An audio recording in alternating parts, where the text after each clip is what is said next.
Good evening, everyone. Michael Devine here, Gray Matters Radio.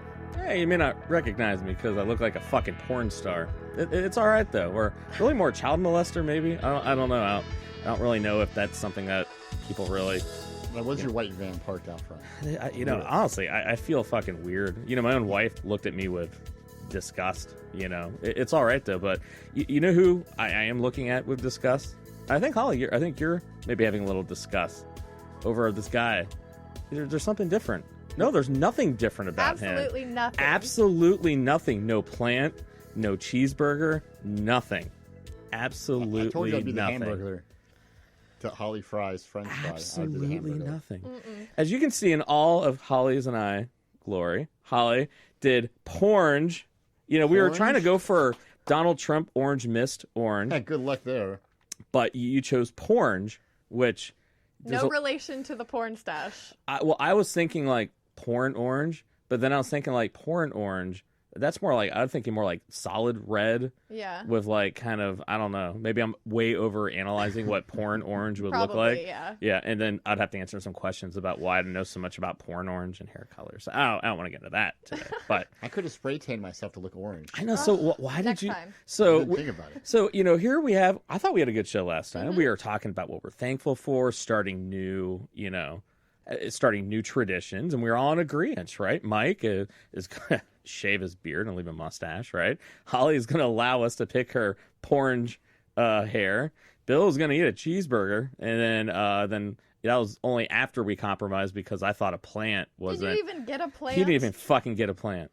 Dude, exactly, dude. I've been busy, you've had a week. I had some family coming to town. I was dealing with some issues. I had some medical issues with my jaw. And, I'm sure. I got kids. I'm not going to lie. I've known Bill like 30 years. I don't think I've ever been as disappointed in Bill as I am right now. Literally 35 years. The night's not over, Mike. You took took the cake. I mean, but I don't know. Like, are you feeling any different? I mean, with my hair? Yeah. I mean, do you feel porngy? Is that a word? Is that a color? Dude, we're making it's supposed to be like peach orange. Pornge is the new gray.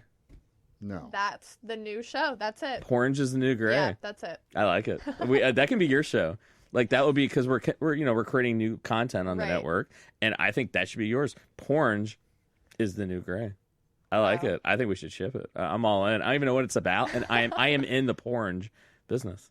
I'm ready. I say we should do it. I think we should have had it yesterday. I don't even know what it is, but we should have had it yesterday. Yesterday, today, tomorrow. We'll get it. Oh, gosh, I love it. I love this. I love Holly. Hall's balls. Holly. French fry, because I can't call her small fry, and I can't call her large fry, because you don't call a woman large. No, My you wife just would don't. beat me just for even thinking of that. Well, I'm waiting for us to get like some OSHA violation for making our intern like dye their hair. But then I did it, so I mean. You dyed your hair? No, I shaved my beard. He dyed his hair once upon a time about 20 years back.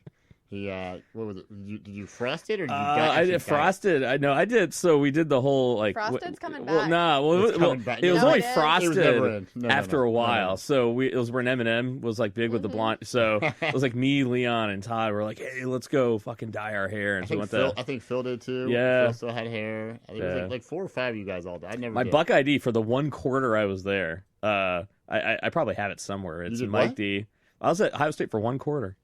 I flunked out. At Ohio State. My Buck ID, had Your me Buck with ID. my blonde hair. Nice, dude. And then I let it grow out. And then it became frosted tips. Yeah. I like Frosted Flakes. Is that any relevant? No. It's okay, though. So you're going to see a sign that says ribbed tips. Yeah. From vacation. Never mind. So.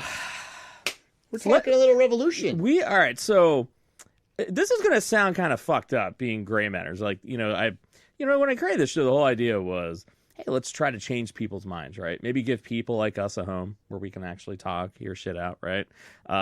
Maybe try to convince some people.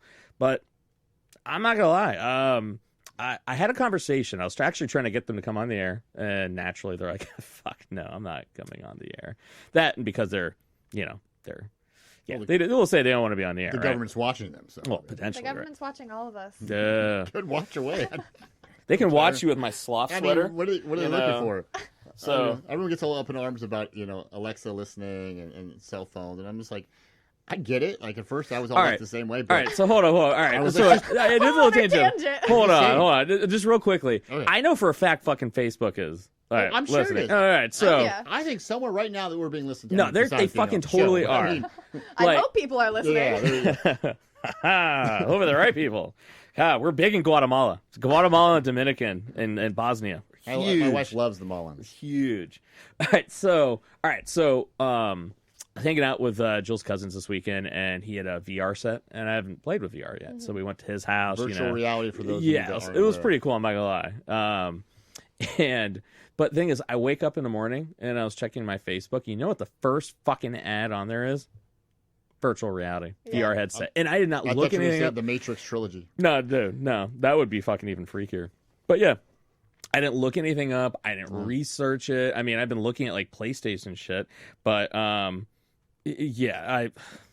it's just one of those things to where it was literally on there. It's not even hiding the fact that they listen now. Yeah. Now, let me ask you this, because it kind of goes along with our revolution angle here. I know a lot of people are upset, and rightfully so, that we get listened to, and I am at first too. But then when I think about it, I go, well, what are they really hearing? Like, I'm not breaking any laws, no major laws. Yeah. I'm just like, well, but in this case, let's say you're doing virtual reality, and the next day it shows up, and let's say it's not virtual reality. Let's say it's something else that you actually need in your life, or you want, or whatever, and then an ad comes up for it, or some kind of discount, and you buy it at a discounted price, whatever the product may be, whatever it may be, and makes your life better. And isn't that kind of to your advantage in a weird and sick and twisted way? But isn't that kind of to your advantage? I mean, I guess what I'm saying is I'm okay with them listening to me if they they're make gonna give me stuff that I want. If they're not going to round me up and put me in a political prison, which still could be a possibility. So, but the thing where it gets dangerous, then I can see where we got fucking tangents. I really do try to keep us like in track, but wrong day. On topic. It's a sloth sweater. I think that's what it is. Can't blame everything on the sloth sweater. That looks sharp. That was good. Look at it. It's nice and furry.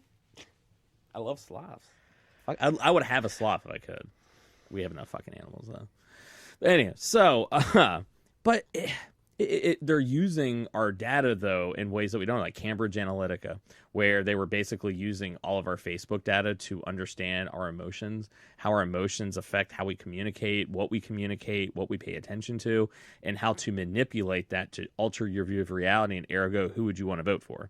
The Trump campaign got in trouble for it, but everyone's using it. Just Trump campaign was the one that used it the most in the last one. Mm-hmm.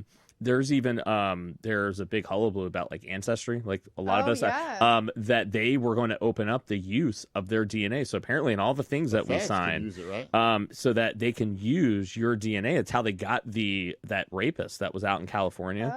The guy's been there for like years. Exactly. Yeah, that's how they found it. Well, let me ask you. Are you guys okay? Like, again, I know that we don't love being spied on, but when they catch a rapist, part of you, aren't you like, well, damn it, they caught a rapist. Well, it's kind of like with the Minority Report. It's like you save a lot of innocent people. It's a good flick, man. Yeah. But you have to look at how much good is there versus what are people using it for bad. Well, in the apocalypse season of American Horror Story, they used the Ancestry thing to like find the good person that will be able to like sustain the society when people died, and that's just so crazy because that's what people were worried about. What season was it? I've seen a couple of those. 7 or 8, I think. I didn't see that one. Damn it. It was okay. Yeah. It's kind of interesting, I mean, that was good. I never saw any of them though. So I know, dude. I'm a wuss. What can I say? They're not even scary. It's not about scary. It's just more about time, right? Mm-hmm. I hear you. All right, so let's dive into something a little more uplifting. Revolution. All right, revolution. Big. So, all right. So I'm gonna have a little honest moment. All right.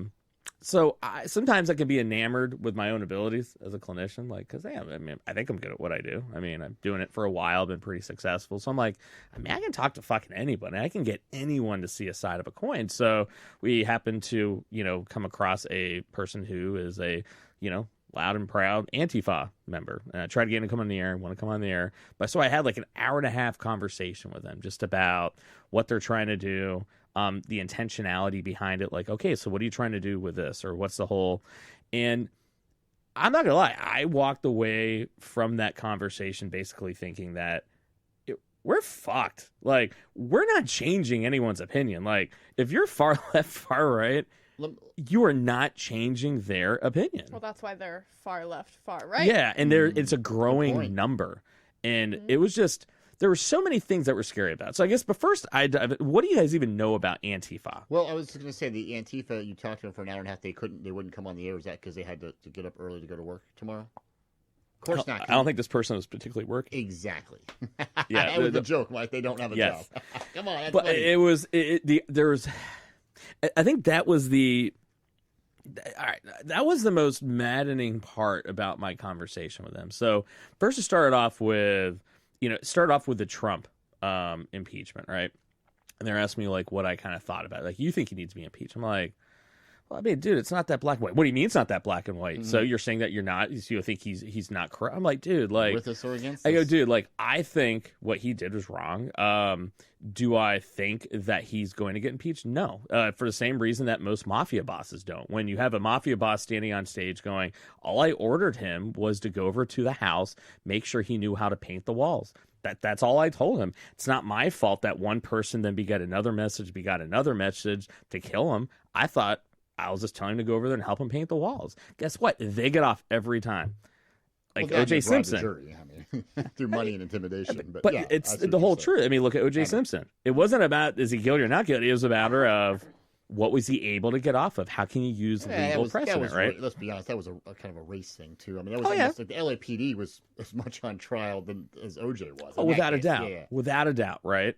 So I couldn't even have this conversation about being pried into yes or no, and it's like, he's not going to get impeached. And by trying to... I don't think so. Yeah, a lot of people, like, if he gets impeached, then, like, there's the problem with the VP. Yeah, Pence now is your president, right? It's a whole list of people to get through, and it's like, well, at this point, we're just so close to the election. Why not just? I mean, I totally am for it. Like, get rid of it. It's if the evidence was there, but here's the truth, though, guys. Every president has done what Trump has done. Even That's like what I'm saying, like, where's it going to end? Because we could. I'm not saying it's right. Do not get me wrong. I don't think anything that they do is right. Like, I mean, I think every one of them should have been fucking impeached, right? But the reality is that they all do it. He got caught, right? What got Nixon impeached wasn't for what he did; it was for the cover up of doing. Mm-hmm. And that's the irony of if Trump did anything wrong, it was more the cover up of what he did, right? So it's like. And so I get lumped into, so you might as well be a fucking Republican. I go, I'm not even a Republican. I haven't even voted Republican. So right off the bat, I'm sitting there going, if you don't believe 100% what they believe, and when I started trying to dive into like history of like impeachments, legal precedent, it didn't matter. It did not matter one way or the other. I mean, have you guys interacted with anyone like this, where like you feel like you're boxed into like the corner, like you can't even answer a question, like? Not really, but it's frustrating. Bill, have you? No one that's quite as radical as an Antifa member. Man, but, I have encountered people who, are upset that, if I'm a Trump supporter, they are pretty convinced that I, am this, that, and the other. And I'm like, well, no, I just like his economic plan, or I just didn't like the other, whatever the deal is. Again, I look at it more as a head coach, not a demigod, as a lot of people are like, well. Oh my God, Bernie's going to save us and Trump is going to save us. And I'm like, no, they're just going to lead the country for 4 or 8 years. And then someone like, you guys are getting way too attached. Like, I agree at that point. Let's keep it in perspective here. I agree with that point, because I think it's stupid that people like have flags that have his name on it. Like, just have an American flag. Like, why do you need his name? Don't you feel at this point, though, that they're doing, some people do it to troll? Oh, people? No, for sure. I just think that is, just have an American flag. Like, come on. If you're going to be patriotic, be patriotic. Yeah, I agree. It's no, totally, putting people on a pedestal, and then it's like... Be loyal to your country, not necessarily... He can't be wrong. He's almost, like, deified. It's like he can't be wrong. He's infallible. People are like, now to the point where if you speak out against Trump, then you're basically speaking out against America, and you hate freedom, and you hate the troops, and I'm like, listen... Again, I supported Trump, so like, but Trump brings a lot of heat on himself. Like, the man needs to stop tweeting. The man, like, just look at his Twitter feed. Like, right, there's a lot of things Trump is going, dude. Like, I get it, but like, okay, like you gotta. But that's again, he won the election, so who am I to tell him? Oh, like, so all right, that's a great segue. Second topic of conversation. He didn't even win the election. I mean, he lost by like 5 million. I'm like, dude, like the president, the president has been determined by the Electoral College. I go, he really didn't as much as win the election. Hillary lost the election. Her ass didn't even go into Michigan. She didn't do shit in Pennsylvania. She lost every single toss of vote. Yeah, every single one. I don't understand the whole Electoral College thing. Like, in my mind, it just doesn't make sense. Like, I get the idea around it, but it's like, shouldn't majority rule? Because that's just how many people are in America. Like Mike said, though, I mean, like she didn't go into Michigan, so per se. So let's say like if we didn't have the Electoral College and as close as this election is, as a lot of elections are, that would basically mean that the state of California would essentially decide the election every single time. But that's just. But what I'm saying is, so if everyone in Alabama is already going to vote one way, and everyone in Ohio is going to vote one way, and everyone in Illinois, right?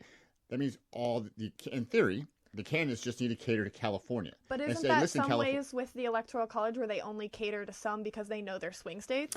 That's true. That's the whole point, though, is that so you have these flyover states, as they call them, like your Iowas, your New Hampshires, like small, and that the Electoral College makes it to where those states now are relevant because in the past they don't have enough clout. No one would go there, right? So the whole idea being, and I agree with that. I think there needs to be an Electoral College because I think it does give smaller states some relevance. That's the whole point of it. The second point is it's a stopgap. Let's say somebody gets elected and then the Electoral College can step in going, dude, no, this dude is fill in the blank, right? We're not voting for him. We're not going to release our delegates to vote for him. So it's a stopgap. Him or her, yeah. It's a stopgap. And so it is a way of protecting. I mean, the thing is, we've systematically, because it was easier, because somebody made a good case for it, like the federal withholdings, like when you get your paycheck, right? The government automatically takes your funding, right? Do you know, I believe it was, I wish my dad was here, it was in the 1800s, I want to say. It used to be the states would collect the federal income tax, and then when they had their little budgetary meeting every single year, they would not release the federal tax funds until they had a balanced budget, until they ratified it. The states, like, so right now everyone's complaining about the budget and runaway spending and everything shutting down. Well, the states had the ability to go, you're not even going to get your federal tax dollars until we agree on a budget.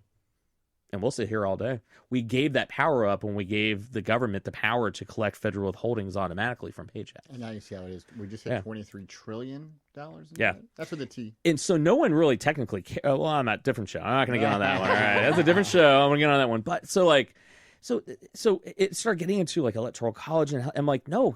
I go, he did win. He won states, and I go, what? The thing is, like, why do you think he won those states? He won those states because he spoke to people. I don't know those people. I go, just because you don't know those people doesn't mean that those people did not have a big message to send. It was a big fuck you.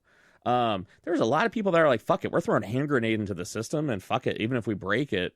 Really sending a message. I don't think a lot of them weren't necessarily voting. Like, one of the things I heard, which I was, was God, what was his name on CNN? Van Jones. Van Jones. And I was very disappointed in him. It was the night or the day after the election when he came out and said, you know what, this was he called it a white lash. So this was a white lash. This was a protest against President Obama and people that didn't like him. And I'm going, first of all, no, okay. If our country was as racist as Van Jones had indicated, and I'm not saying we don't have our issues with race, but if it was just so racist as he said it was, I'm sorry, but a man named Barack Hussein Obama in post 9/11, right, a man of color, would not only win, but would not be also reelected. Mm-hmm. Yeah. Okay, and then only to have the election after when he's not running. And now we're gonna no. Are you kidding me? That's just not true. Well, and I got very frustrated by that, and I was just like, wait a minute, I supported Obama. I voted for Trump this time. Does that mean that I'm automatically so now? Like, no. So when you hear that, does it make you feel as though like, dude, you just don't fucking get it? Well, that's what I was just like. Okay, I understand you're looking for reasons, and I understand you're on a show and you're entertainment as well. But I'm like, how do you correlate that African American who is not running now? Yeah. Now the racists are coming out of the woodwork, but they didn't in 16 and 12. Like that's when they would come out. When you actually have that man running and go, no, like if anything, this election would have been them going, whatever. It's too white folks. I don't care. But I was like, that's what you got out of this? Like there were so many other issues, and Trump did definitely kind of tippy toe on. He didn't. Wouldn't call him a racist, but he did definitely play the race card. Mm-hmm. He skirted around. He did everything but say it. Like the things he did, like you said, mafia bosses. Yeah. I didn't tell him to kill him. I told him to go paint the house. Yeah. Or I told him to paint the room, and then on their own right. I think so. He knows what he's doing. But I think a lot of politicians do that. I mean, if it's not race, it's another thing. But I don't know. Sorry, I just had to say that. No, but I just think it's like it was a total misrepresentation of that election. It's like they stole the election. No, they did not steal the election. Like, that was a fair and square election. The same electoral map that got Barack, and I was like, what do you mean they stole? I go, literally, for the last 8 years. The Russians talked everyone into it. And some Russians may have, but I'm like, I gotta tell you. I don't understand all that stuff either. Well, there's been a lot of. I don't see. What we should do is do an entire show on breaking down Ukraine, Russia, do you think there's that? And there's always some people, because like they said, there's a sucker born every minute. But do you really think that many people are sitting there going, "I'm going to vote for Hillary," and then they see a Russian message on Facebook and go, "Yeah, vote for Trump." Maybe I just don't. Actually, I do disagree with that one, because there's a lot of people that were passing information and believing things that just were not true. But doesn't that happen to Trump? That's all Facebook. That's all Facebook. Yeah, I do agree that. Now, was it enough votes? Too. I think the media in general is to blame for. I don't think that it would have made a difference at the end of the day, because if the bottom line is, if Hillary would have done her job, that would not have mattered. It's like when people bitch and complain about the referee stole that game from us. One of the things my dad always said was, if you leave a game close enough to where one bad call makes you lose the game, that's your own damn fault. You got to win with enough points to where a bad call is not going to decide the game for you. Yeah, was there some vote meddling? Not vote meddling, but that Cambridge Analytica, how do I manipulate people? 90% of them, you're right, would have voted for Trump anyway. I don't think it would have made a big enough difference if there was none of that. If I thought Russia really influences, I'd be the first one to be like, okay, you guys need to take steps, and because that's. But do I think Russia interfered in our election? I do. Do I think Russia interfered in the election before that? I do. Do I think Russia interfered in the? Do I think we interfere in Russia's elections and other elections around the world? I think we do.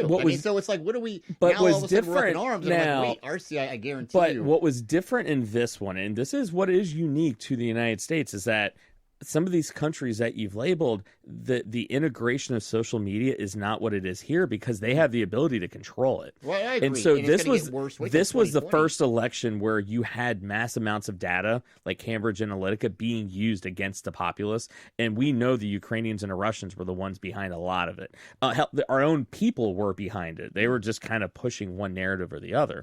But getting back to our Antifa thing, is that it's just the irony of they're sitting here pointing the finger at one side of fake, they stole an election, but you're doing the same thing right here and right now. Like, literally, he was acting like Democrats haven't won anything. When I made the point, I go, dude, but Obama was president from 2008, 2008 to 2016. I go, so how fucked up can things be if the Democrats literally held it for 8 years? I mean, they had the fucking House and the Senate there for a while. Oh, yeah. But that doesn't matter, though. It's like, even when I gave him evidence to completely disprove something, went right back into the narrative. I think the reason that a lot of things seem worse than they are is because I think there's a lot more people involved, like the younger generations, just because they're talking about it more, because there weren't this many young people talking about it. So now they're like, oh, everyone's getting up in arms about nothing, and they didn't care 8 years ago. They didn't know. They didn't. They weren't old enough to care. True. They were like and so 12. Now there's this big group of people, even 13-year-olds that are involved in this, and it's like, well, you didn't have this 10 years ago. So I think that's a whole other thing. Oh yeah. And so this is where, and then this is the last little part, and I want to ask a real serious question, you guys. So what I brought it back down to, and I go, what's your intentionality with what you guys are doing? Because if you're so angry, you're leading with emotion. You're doing what your emotions want you to do, but you're not necessarily thinking about what's your bigger scheme, what's your bigger play. Like, if you're trying to change people's opinions or get them to listen to maybe the tyranny or what's kind of out there, how is it by yelling at people, dressing in masks, stopping traffic? How is that getting people to want to listen? And he goes, it's not about listening. There is no point to listening. I'm like, what do you mean there's no point to listening? He goes, what the hell are you doing? I'm like, you don't have a fucking job. I go, I'm taking time out of my work schedule. Money I could be putting in my own business. I'm putting into this. I'm taking time away from my family. I'm trying to come up with topics to engage people, to talk with people.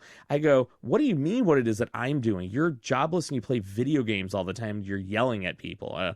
I go, what's your point? What's your end game? I go, my end game is trying to the only thing that we have to do is that if we get into a fight, we get into some big giant it's like we have to compromise, because even though, let's say there's only a 2% chance of that working, it's a 0% chance of of doing anything else in it working. So I'm going to put all my energy and effort into trying to change people's opinions, because to me that's the only chance of us making it through it. And he's like, well, that's stupid. There is no compromise. There is no compromise. We're done with that. And I was like, with some people, I will agree there is no compromise. There is no compromise. And I've never felt that way before, going, there is no compromise with a very large swath of this country. And he said it straight up. He's not interested in compromise. They're not interested in getting people to listen. They think that is impossible. It's worthless. Right. So that's what fascism is. That's why it's funny when they call themselves Antifa. And I'm like, well, you can't. What? So he wants, that's just strange to me. That's all. Antifa, their thing is to start a revolution. And he has this idea that, that there's so many of them and it's like we could take over everything. I'm like, what's your strategy? Aren't a lot of those guys anti-guns, though? Dude, that's the funny thing, man. How are you going to have a revolution against a bunch of people? I think we should all just go back to swords. Hey, Get rid of every single gun ever. Everyone gets a sword. You battle to the death. That's the only way to live. If I thought... Wasn't that like a TV show? If I thought banning all guns Preacher or something like would that actually work, I would consider... I'm not kidding you. If I thought... But the problem is, only the people that follow the laws are going to give up their guns. Bad guys, they don't follow the laws to begin with. Well, guns... They have the 3D printer now. You can print your own gun. Dude, guns are the tool. I would say guns are the tool. We're not talking about the cancer, but that gene's already out of the body. That's what sucks. I mean, it's just... Now, but once again, different show, different idea. But it's like, they're literally... He was sitting there talking about and it's like, there's going to be a coup. I go, are you going to get military people involved? I go, you see what happens when there's unrest and a fucking National Guard rolls in? Look at your weaponry versus their weaponry. And on top of it, you don't even have a job. How many guns and how many bullets can you possibly buy? I mean, look what we did. Look at Desert Storm. Look what we did to an organized Iraqi army within 3 days. Yeah. And they're organized. Yeah, it was the Iraqi army. Dude. But you put the Iraqi army against the Antifa. They crushed the Antifa because it is what it is. But... Exactly. I mean, think about it. Like, even if you took 1 million Antifa people and they're like, we're gonna have guns, whatever, dude, they would be mowed over within 20 minutes by a National Guard. Look at Vietnam, with the Viet Cong. Yeah. Right. Why did we lose there? Well, there's multiple reasons why we lost it, but one of the issues was the Viet Cong was they were undercover. You didn't know who they were. They hid amongst the people. They didn't wear a uniform, right? They didn't. Antifa's going to go marching out there wearing their black fatigues, their black ski masks, chanting. And I'm like, dude, everyone's going to know. There's no way in the world. Yeah, you're gonna it's just how you going to organize? Well, I couldn't get it. I was like, I go, dude, fucking, you gotta look at, we had the U.S.-backed rebels in Cuba in the Bay of Pigs invasion, and Kennedy was in the CIA. The CIA pulled Kennedy pulled the air support on the CIA. Yeah. So the history is rife with, you even got a decent amount of people on board, and at the very last second, I think I'm good.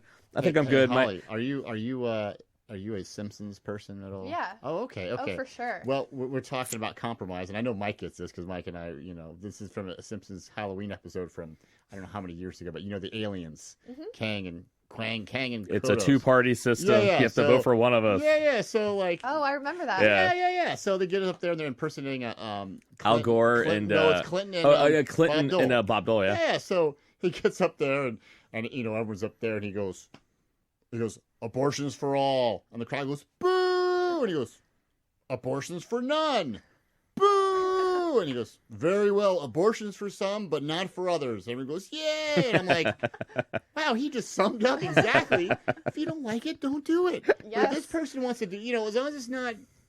And I was like, holy cow, the Simpsons just figured out politics. They are so far ahead of They time. are. 15 seconds. There's a whole list of shit that they predicted as come true. I know, but it's just, we talk about compromise, and that kept popping in my head. And I love the Simpsons, but very well. Then some of you get it and some of you don't. And it's more complicated than that, but in some ways it's But not honestly, more complicated than that. I really felt like I was watching an episode of The Simpsons where like it's like the absurdity of what somebody says, and you're just like, oh my god, like that makes when someone tries to talk to Flanders, and he, about like science, and he's like, he can't, you know what I mean? Flanders just can't even comprehend that. Becomes a Simpsons podcast. Yeah. Well, Simpsons are awesome, but yeah. That's idea number 5, a Simpsons podcast, So, all right. So, long story short, I walked away from this going, maybe this whole idea of the show and what we're trying to do, maybe it is fruitless. Maybe the unemployed, those are the loudest ones in angry, the room, man. yeah, and maybe have a point. And so, fuck it. Let's be real here then. All right, we're fucked. All right, we're not going to get we're so hopelessly pushed aside, which I personally think that's what a deep state really wants, but neither here nor there, different show. But I really do think, like, fuck it. I mean, we really might be kind of screwed in that manner. Maybe we can't heal that divide where reality doesn't even bring people back to the center and it doesn't even matter. Maybe a revolution is the answer. So I pose to you guys, what does a revolution look like then? What does a legit revolution look like that? Maybe it's a fruitless exercise and that it ends apocalyptically, but what do you guys really think? I don't know, who wants to take a crack at this one first? I mean, I feel like everything's gonna end up apocalyptic, anarchistic dark. Anyway, just because Dark scenario. Like with all the climate stuff going on, everyone getting upset, people are just overwhelmed and they like don't want to care anymore. Like, I know sometimes I'm just like, you know what, get me out of this hell that is. So how's it go down? So what happens, and what's the end? I don't have the plan, but I mean, but no, I mean, let's play it out though for a second. I mean, like, how do we think, like, what would actually happen that would end in an apocalyptic? And then the secondary question is that why there's so many TV shows that are about like everything being fucked up and starting all over again, where we have some secret fantasy? I do think so. Yeah. Probably with that. Yeah. Honestly, I think it probably would be something with the climate, like something big is going to happen where finally everyone has to realize, yes, this is what's happening. Like either something floods or there's like a huge storm that like wrecks like a huge city and like all the resources are gone. So people have to fend for themselves and they're like, this is what's happening to the country. Yeah. And then everyone kind of goes for themselves. Sure, some people may die, but that's how it is. Is it just kind of like Mad Max, Walking Dead, It's just like The like Walking it's Dead, yeah. awful, just like and like, worst of human nature? I honestly think that that's Yeah. how it's going to be. And like you always take those quizzes. It's like, will I survive the apocalypse? And like most of the time it's probably not. But it's like, you know what? But that much might just be the nihilist in me. So, But I think a lot of it is it's a strong grief, and I think a lot of people beat around a bush and pussyfoot around like, oh well, But like, I think I love your bluntness with it because I think a lot of people your age aren't willing to admit that. I think it's going to be fucked up in some way, shape, or form. This is how it's going to end. This is how it's going to go down. well, I think a lot of people also with like mental illness, like anxiety and depression, they also feel that way because they like don't care. They're just like, well, I want to die, but I don't want to kill myself. So like, here's the answer. Like, I think that is definitely like, I've seen that on like Tumblr and like all that stuff. Now, is that what you want, or is that more the nihilistic? I think it's so hopeless that if like you had any hope that it didn't have to be like that, would you still feel the same way? Or is there a part of you going, dude, like, I almost think that's what we need? I mean, I don't think that's like my dream, but I think that it's just going to happen. Yeah. Like, I kind of don't see a future of like we're all gonna grow up and old, everything. Like something big is gonna happen in my lifetime. Yeah. Like that's just honestly how I see it. So it's kind of, honestly, I think it's kind of hard for younger people to even plan a life, to even like, oh well, I'm gonna go get married, I should go get this big job. And I think that's with a lot of people, just because it's like, well, what's the point? So I 1000% agree with you. I think I think the way you're wording, I don't think a lot of people would necessarily admit to it. Yeah. Or some people maybe like they feel one way but won't readily, maybe even to themselves. I think the very young generation, why we have depression, anxiety is so bad, is because so many of them feel that way and they're so young. They have no power. They're not even out into the world. Well, they're still figuring themselves out too. Yeah, but they feel that way. Yes. I think there's this ennui. There's this almost like a subconscious like part of the human condition where it is like this dreary, nihilistic, like I can't see there being any positive way. And let's be honest, like I mean, I'm not the most rosy of people. I mean, but I mean it. And I feel bad because as a therapist, my job is to make people feel better. But this show is supposed to be cathartic even for me. But I really do feel as though it's really tough to look at things and come up with different solutions that, wow, like, are we going to be able to get out of our own way? That even if we realized it's too late, like especially like a climate thing, do we have it's by the time we realize it's too late, which is pretty much now. Pretty much now. I mean, that's the scary thing. People are getting an argument whether or not climate change is man-made. I go, all right, great, fucking fine. Who cares if it's man-made? I go, it's still happening. out. I go, well, this shit's been changing forever. I go, that's true. So then shouldn't we be using our resources to figure out how to stop Mother Nature? I mean, like in The Simpsons, what was it, Troy McClure? Mother Nature, the war that we can and must win. It was man versus nature, the road to victory. The road to victory. But that's how I feel. It's like, McClure. But you can't even get people, and that's where I'm sitting there going, if you can't even get people, like the climate one is what bugs me the most, is because the logic they use is so not right. Like you have the people that are using anti-climate change are the people that are totally going, no scientific method, just being paid by private entities that stand a chance to lose the most. And they're saying it's the opposite. It's been turned political, and that's yeah. That's a bad thing in a way. Yeah. Because it's also like religious too, because they don't even want to deal with the science stuff. So and that's all right. But So Mayor Pete made a good point. He said, we have to have people that are, don't believe in climate change understand that A, climate change is probably happening, and B, just because it is happening does not mean that it's their fault or someone's fault, or like we can't blame. If we want to, but a lot all of our fault. Every time the random times that I've been able to corner people about like when they basically, it's fake science or the conflict of interest with the researchers, and I clearly systematically point out it's the total opposite. Like it's like, and they're like, well, okay, I can get that it's maybe the opposite way around, but when it comes down to it, I just don't think that we possibly have that ability to have that effect. I don't think God would let that happen. That's so stupid. It like literally, even when you bring science into it, bring the big guy into honestly, it. And that's the thing where it's just like, and it's just like this culmination of like, fuck, like even when you corner, like where it's like there's no other way to look. Well, even the point with that, it's like the Earth can survive without us. Oh yeah, the planet will always be here. Yeah, so if they want to put that on God, it's like then God is doing it for a reason, and He's trying to wipe out the human race. Ask the dinosaurs how that shit's rolling. Maybe God's gonna start the revolution. It's gonna be back. That's what climate change is. Well, The Stand. Well, if you've ever read, if you read Stephen King's The Stand, the Antichrist, basically Randall Flagg. Yeah, Randall Flagg. He was the Antichrist. He released the virus to kill man. So obviously Holly has the nihilistic, we're all fucked and it's going to be like The Walking Dead and there's nothing we can do about it, and not necessarily a revolution per se, but just by process of elimination, it takes care of itself. For sure. All right. Very uplifting. Bill, how does what does a revolution look like? How does it go down? And what's the goals, the end game? Well, first, I don't know that it's a quote-unquote revolution.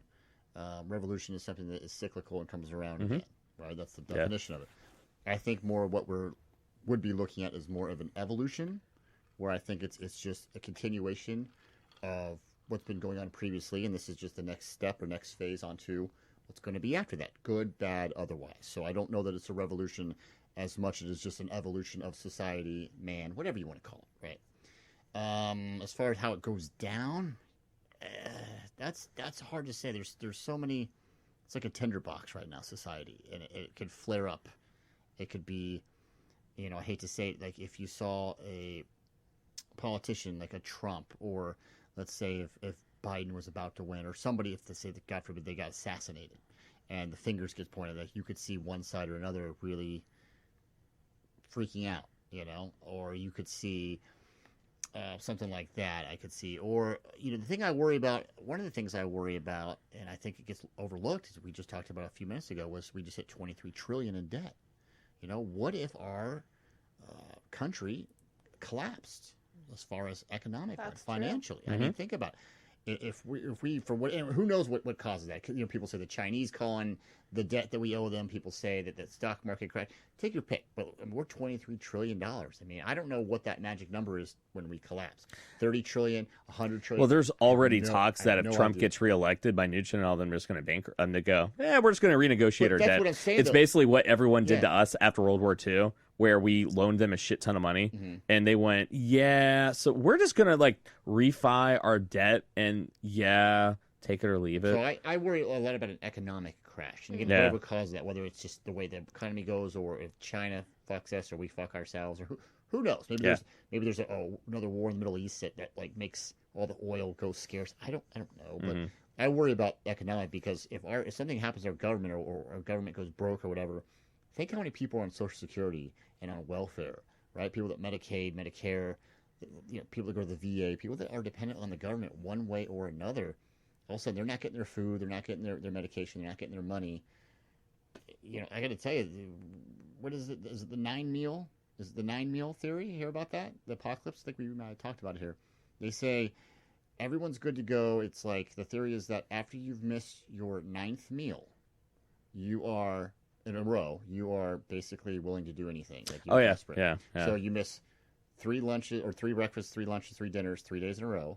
By that 4th day, you're hungry enough where Holly Fry and Mike Devine 3 days ago, who were nice and polite and civil. Oh, dude. I'm angry after missing one. But I'm just saying. Hangry. But now all of a sudden, after 3 days. Hangry Holly. And maybe you have a family. Maybe you have some kids that are, all of a sudden you're willing to do you not see anything, but a lot more than you were to do 72 hours ago. And I'm like, that's fighting or cannibalism. Well, dude, you see that with heroin addiction, though. Heroin. They said, it's a 9. It's called like the 9 meal theory. I'm not sure what it's called, but it's not after you miss your 9th meal. Well, all of a sudden it's like you get really, really desperate. Well, dude, with heroin addiction, even like speeds that up because it rewires the brain with what comes first. Because heroin will always come first before your own children, water, thirst, whatever. And you see people, these crimes that they're committing that they normally would never have committed unless they were, using, and they go through withdrawals like that day, and once they're really hooked to. So, I mean, there is a lot to that. And it's called 9 Missed Meals from Anarchy. Yeah. So I worry about stuff like that. Like, again, it doesn't have to be a financial, and that's one that always comes to mind. I always feel like we're always kind of playing with fire there. Like, again, we just hit 23 trillion, like the left or the right, they'll give lip service to it, but nobody really cares. Like, the Democrats get in there, they spend, the Republicans get in there, and they chastise the Democrats for spending so much, and they still spend, and you're just like, dude, you guys got to do something. I don't know what. Yeah. Like, you're in charge. We elected you in there. You got to do something. You got to rein this in somehow. Yeah. I don't know what it is, but you got to figure it out. Like, that's your job. I worry about that almost as much as climate change. Well, speaking on that whole thing, I think there's like, if it's in 2 or 3 days, that if like semis don't get to stores, then like there's no food for anyone. So that's how quick that it. You saw that. You see that with the hurricane, when the flash, mobs like basically all go there to stock up and everything. Yeah, absolutely. Well, yeah. It's not just. People don't realize it's our supply chain. Well, how quickly we can descend into chaos. It's not just the missing of the meals. Yes, that's going to be a big part. It's the fear and irrational people that go with it. Like, think about it today when there's just even a hint of a problem in the Gulf, the Saudi Arabian Gulf or the, what am I thinking of? With Gulf of, what's the Gulf there, Mike? Gulf of Mexico? Hormuz? I don't know how to pronounce that. Strait of Hormuz? Strait, yeah. So if there's even just a rumor of issues with Iran, gas prices go up. Just a rumor, right? Nothing's been interrupted. Our flow of oil hasn't changed, but wow, there was a flare-up yesterday, and a drone blew up one tanker, and now it went up 8 cents a gallon. Like, what the hell? Like, that's with oil. Imagine what's going to happen with food. The panic.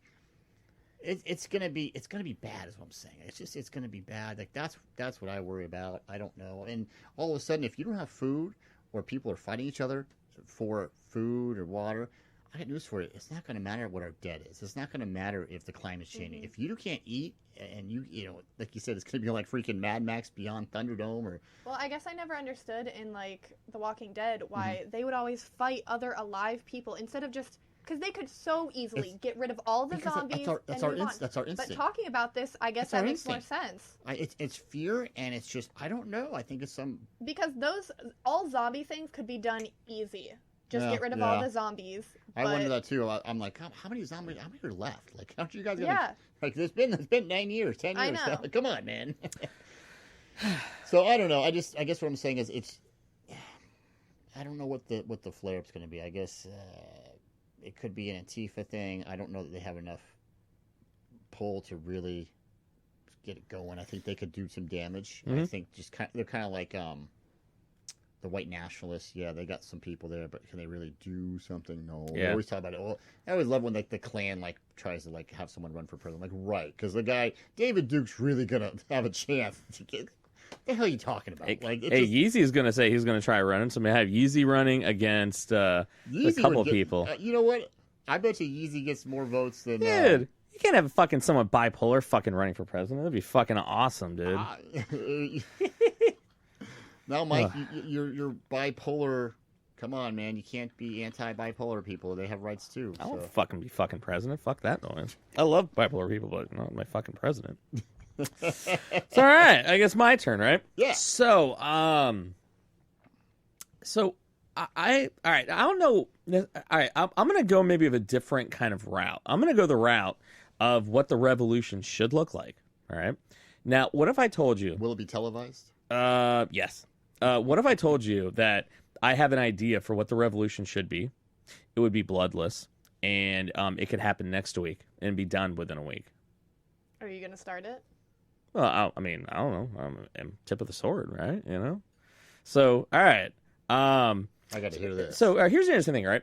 So, it's funny that a lot of when we look at the history of revolutions, right? It's always the people, a lot of times, that have nothing to lose are the ones that kind of start it. And then when things get bad enough for the people that have everything to lose by trying to do a revolution, finally kind of go, I can't really do this anymore. That's usually when the revolutions kind of start really hitting a certain crescendo and that's where I look at where ANTIFA and a lot of these groups are right now. They have nothing to lose. They don't have families. Most of them don't have jobs. It's not like if they went and kind of did something or said something, their lives could be inherently ruined if it doesn't work. They have nothing to lose, right? Which is why then when they look at me going, well, what have you done? What are you doing? And it's like, you don't fucking get it at all, do you? You don't really see any value, And so it's when you look at well, all right, nothing to lose. Well, all right, well, let's look at this country, right? Well, why is everything corrupt? It's money, right? I mean, it's ultimately why everything is so corrupt. Everything is so tied up because everyone's about serving the very wealthy. The wealthy feel as though they're almost like a different race of people. The rules don't apply to them. They look at the rest of the country, basically. If you're not in that top 1%, and I've worked with a lot of families of wealth, I hear them talk. They basically look at the rest of us. I mean, I make decent money. I'm not fucking even. I think technically I'm in the 10%. I don't feel like I am, but that top 1% is a level of wealth to where they look at riding us hard. The economy, using it for the good, is the same way of riding your lawnmower hard. Maybe it pops, maybe it blows up. I'm just going to go buy a new one. That's how they look at the U.S. economy, the U.S. worker. I'm going to push it and push it and push it and push it because fuck it. I'm going to see how far I can get away with it. And it's all about greed. It's all about money. Colin Kaepernick, in one tweet, was able to make a $1 billion company be so scared of what people were going to say, they stopped selling a shoe. One tweet, one person, one day. That's all they matter. Literally, I was looking at I don't know if you've been paying attention to the news lately. There's been protests around the world with Amazon and how they're treating their people. We hear people all the time. Just today, I posted an article about this economy that's being created where. Yeah, jobs are being created, but they're low quality jobs. It's if you only look at the numbers, and that's what everyone loves to throw out. Look at the job numbers. They're low quality jobs where people are having to work 2 and 3 jobs just to stay ahead. They're low quality jobs, and everyone keeps getting caught up in this number. But the reality is, there's so many of us, and you're right, there isn't that many of them. And we are being royally screwed over. So the thing is, instead of everyone fucking getting on their fucking online game, playing Minecraft, playing fucking God in a sandbox that really has no bearing outside of it, instead of bitching and moaning, yelling and screaming, coming up with some elaborate plan of anger and vitriol and mass riots, that all that's going to do is just blow the damn system up. it's like throwing the baby out with the bathwater. You're going to destroy the shit that's good along with everything that is bad, and there's nothing left at the end of it. You've destroyed the country. Then it will be anarchy. And oh yeah, what's worse than, at least we have calm right now. You take out our government with, it is going to be like Mad Max. It's going to be rape and pillaging. No one is safe. What the fuck is the point of that? It's not even, you don't even have to do that. So I was looking at all the top employers, the people that employ the most amount of people in this country. You're going to know some interesting names: Walmart, Amazon. I don't know about you, but I don't know too many people love working there, right? Kroger, Yum Brands, which is like KFC, I think like Burger King, Taco Bell, yeah, McDonald's, FedEx, UPS, companies where literally people hate the jobs, right? So, and these are just like the top 10 companies, right? Can you imagine if every single employee that's getting paid shit by their companies, I'm talking the companies where, the company went out of business or went bankrupt, but yet the executives still kept their $1 million bonuses, where executives make like 10,000 to 1 what their lowest employee basically makes, gets their golden parachutes. Imagine if everyone just went, you know what? We're all going on strike. That power of, organizing. Instead of it being about going after La Croix water because you found out that, it's not natural, but you like straight up went, let's organize. Instead of playing our video games, instead of bitching and moaning on Facebook, what if we actually organized? What if in one day or like in a couple days, everyone didn't go to work at Amazon? No one went to work at Walmart. No one watched TV. No one shopped. And the country held the power structure hostage in this country, going, we are not spending another fucking dollar until you guys get the fuck out of our government. We'll let you leave. But anyway, look at it. You're either going to be here for us or you're not. You're going to be gone. This is your choice to walk away. We'll make you all go bankrupt and go out of business. All your media companies, you're not going to have any ad buys because no one's watching you guys. Shit changes tomorrow, and that's bloodless. It can happen instantaneously. It would be a shot across the bow. It'd be an instant rebalancing of the power in this country.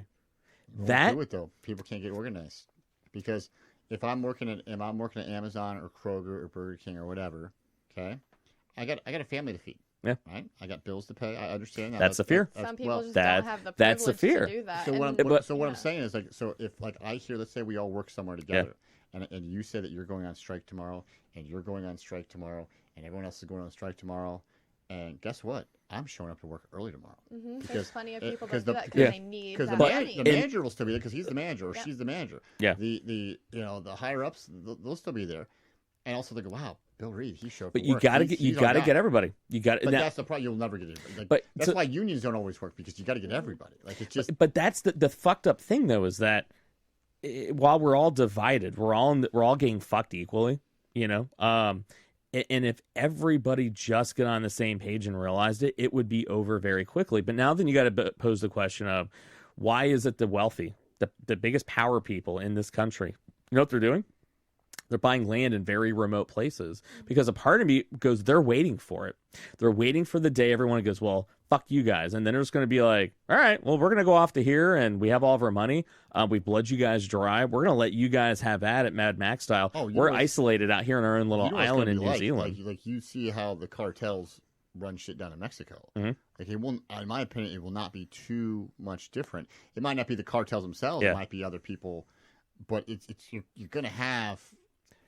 So that's why they're like buying seats on like. I think they know what's happening too. Well, to like escape. Yeah, they know. They have the ability to do that. Yeah, and like that. But what does it tell you though? You're gonna have the governor. You're gonna have Negan. But tell you though. But think about it though. That's basically what's gonna happen. Well, the thing I did love about that show is that the reason why people were that way wasn't because of human nature. It's PTSD.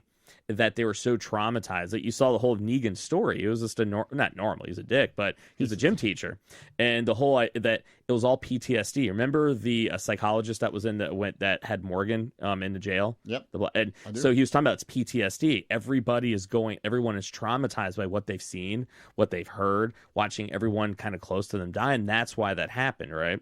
So it's not necessarily a foregone conclusion, but we're talking about human nature. But that's why I think the power structure in this country is waiting for the moment to go, well, fuck it, we'll just eject that. But what does that tell us about human nature of the wealthy? That they could stop it. And they don't care. There's like 8 people in the world who they can don't feed care. everyone 3 times over. They don't care. Well, they're assholes. Those are the skull and bones people that run everything, right? What are they called? Well, I think the Freemasons, the Illuminati. I mean, there's different the names. Freemasons get a bad rap. I think it's and maybe they're one and the same, but the Illuminati or the aren't they supposed to like worship the Satan or something like that? There's all some, a number of different, secret societies. Richard Ramirez made a deal with the devil. That's why he can't be killed. But it's just like, and that's, it is disconcerting. But the reality is, like, if you want a revolution, it can happen tomorrow. And you organize, it can happen, right? I do think, though, the end result would be they would just eject out, let us kind of have at it, and then they would just abandon ship and how you let stop us. That is if money becomes worthless. Well, that's why people just say eat the rich. But the thing is, though, money only has value with what it can buy. But if you've already bought everything that you need to buy, you don't need money anymore. Well, but you still got to eat. You still got to have protection. That's their whole thing. There was a whole. I read this great article about the Bilderberg conference, and there was a breakaway session, and they brought in international technology, conservation experts, and the thing is, they thought they were going in there to try to, because they were interested in, hey, like, how do we practice business safely and whatever. The only questions they were asking is, so how do we keep people our security people, the very people that we've hired to protect us? What happens if everything falls apart? How do we keep them on our side and prevent them from taking what we have?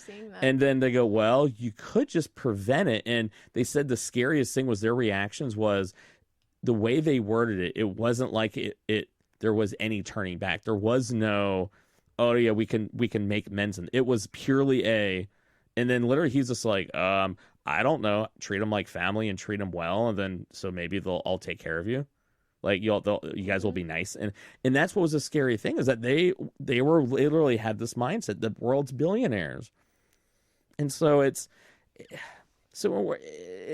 anyway we all look at it, it is all nihilistic. The one thing that we're all willing to admit is that you would find it hard pressed to find a single person that is of rational mind and body to go, hey, I think things are going to be okay. And as a clinician, I feel like I'm almost complicit in helping my clients when I'm sitting here and trying to get people to look on the bright side, getting people to kind of like, hey, come on, there's other ways of looking at it. Maybe we don't focus in on it. But the reality is, none of us can really come to any other logical conclusion that the shit ain't going to end well. It's more just a matter of how bad it is. And so, but does that mean that we should still sit idly by and not at least try to prevent that, or at least try to mitigate how bad it might be? Just like with cancer, you're going to kill a lot of good, healthy cells, but can we at least survive enough of the host to where there's still a life worth living? Is there a country, a society that enough is left to where you can make it better? And that, to me, is what it comes down to. Like a phoenix rising from the ashes, do we have the ability to reinvent itself? The planet does it through multiple generations. Multiple civilizations have basically done it. Everything runs in cycles, and that to me is the conversation we need to be having.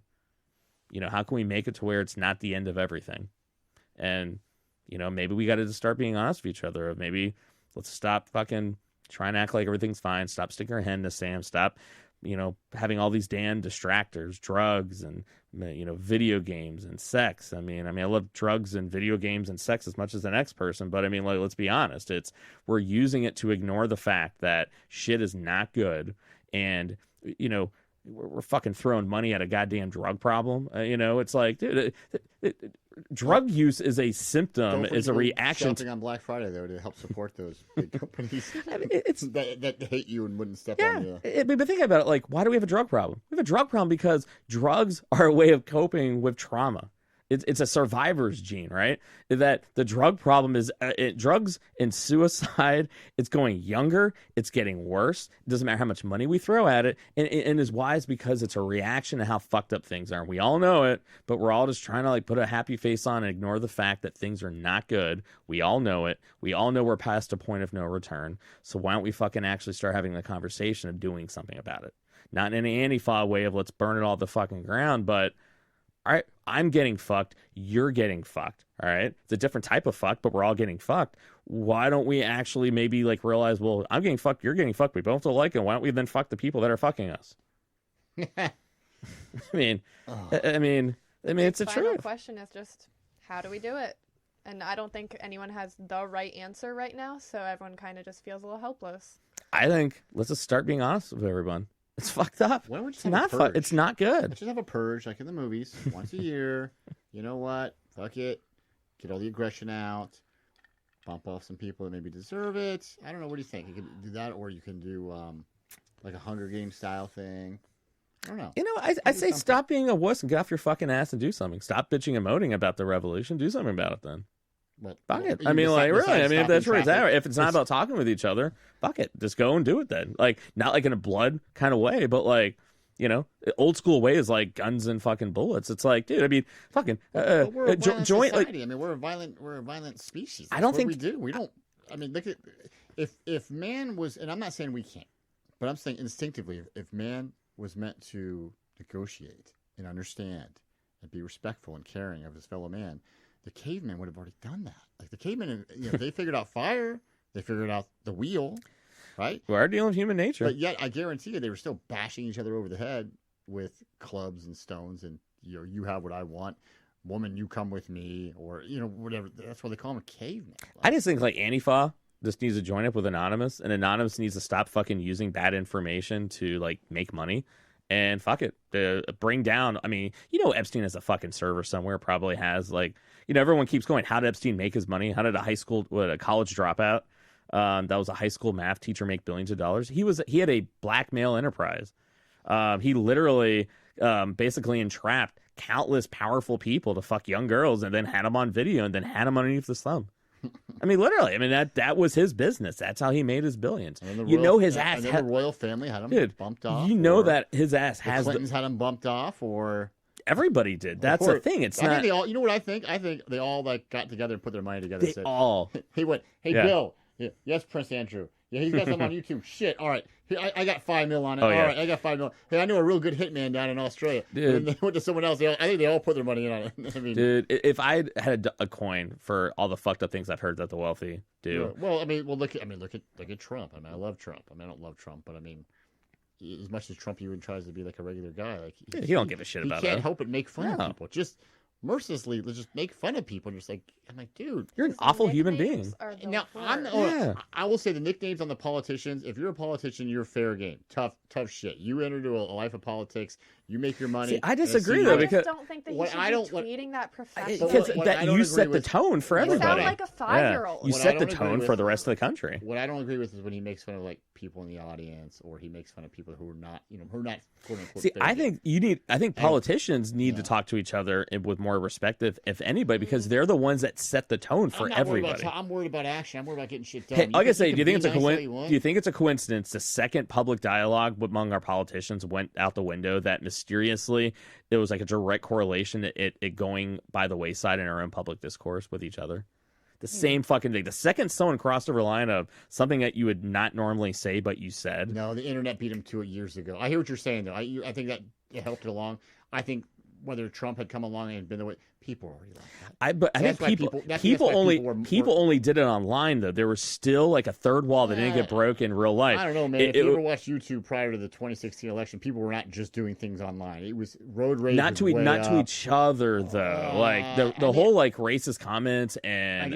I think we're already on a trajectory anyway. I think Trump maybe helped it go a little faster. I think there's just a better way to But share it. here's what I look at. now. He's Everyone president. did it always. He's president now. I could give two shits about what everyone did up to this point. He's a president now. He has the most influence among any human being on this planet.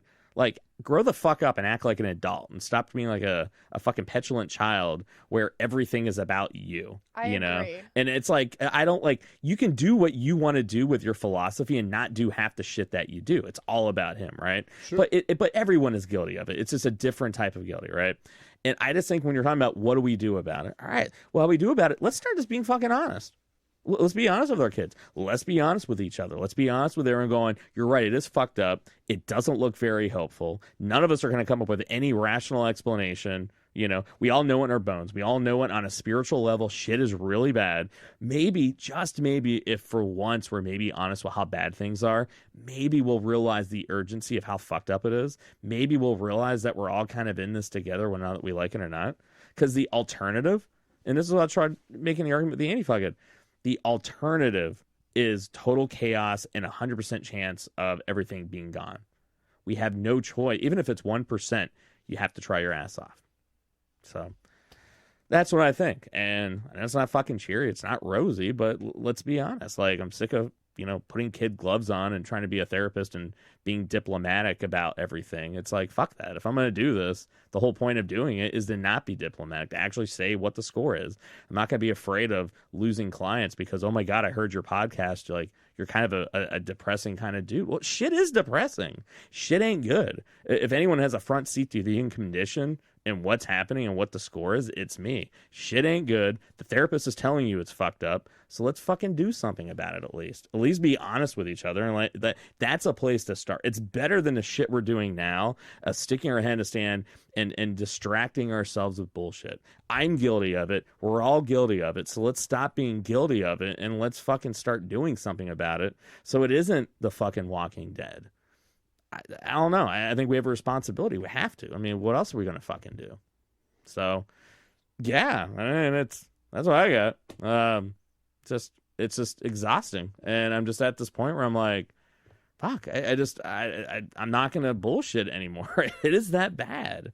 It really is. There's no other way of looking at it. Otherwise, we'll be living on the hilltop in Alexandria and places like that if we don't get our shit together. I mean, at least I can fly a plane and get us out of here. I mean, like, there's something for that. Stuck in a prison. Captain Luna's out to hunt, so at least we'll eat, So I think we'll be all right. It's all right. Love it. Yeah. Good talk, everybody. I know. Yeah. So, Holly, thanks for dyeing your hair orange. Orange. Yeah. Thanks for, just, bearing with us, Thank me for being the, as Mike would like to say, the adult in the room and not doing something crazy and outlandish. Boring. I know. Basic ass bitch. Sorry, guys. All right. I'll try harder next time. So, on that note, I guess, the fucking ongoing messages. I still love you guys. Fucking shit sucks. Bad. So, fucking smoke them if you got them. We're all going down. All right, everybody. Well, on that note, I'm Michael Devine, and this is another morose hour of Gray Matters Radio. Viva la revolution. Yeah. At least that's how we do it on the 614. All day. We give it to you real. So, but everyone, always thank you guys as always. Hopefully you fucking learned something. I don't know. Maybe you'll just realize, Mike's fucking at it finally. God damn it. We broke him. We did it. Congratulations. Yeah. But thank you guys all for being here. All right. And Mike Devine. Remember, if someone asks you if you're red, you're blue, you're green, and wherever the fuck you are, just say, fuck that noise. Well, just say fuck